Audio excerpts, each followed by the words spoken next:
How good and pleasant it is when brothers dwell in unity.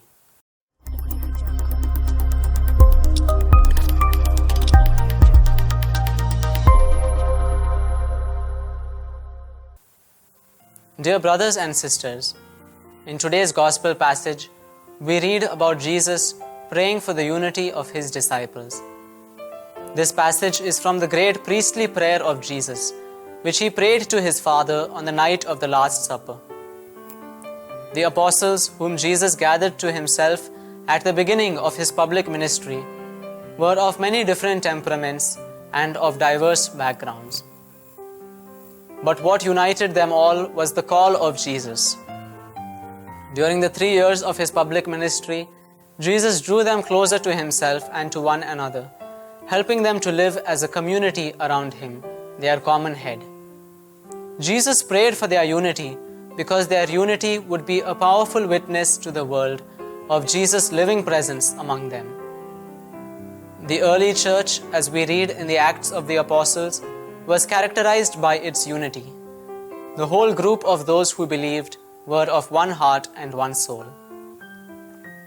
Dear brothers and sisters, our world today is divided on so many grounds and on so many levels. It is very rare to come across examples of unity and togetherness, even within the most basic unit of society, namely the family.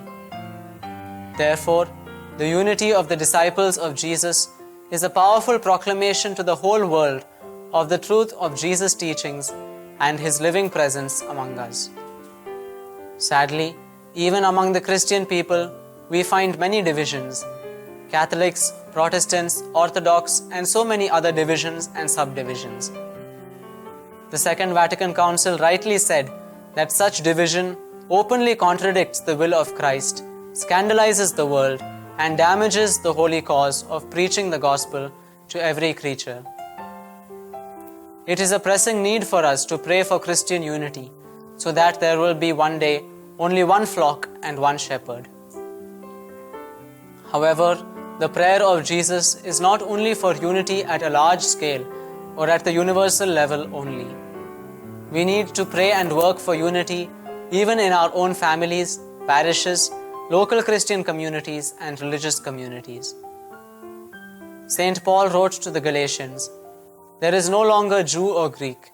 There is no longer slave or free. There is no longer male and female, for all of you are one in Christ Jesus."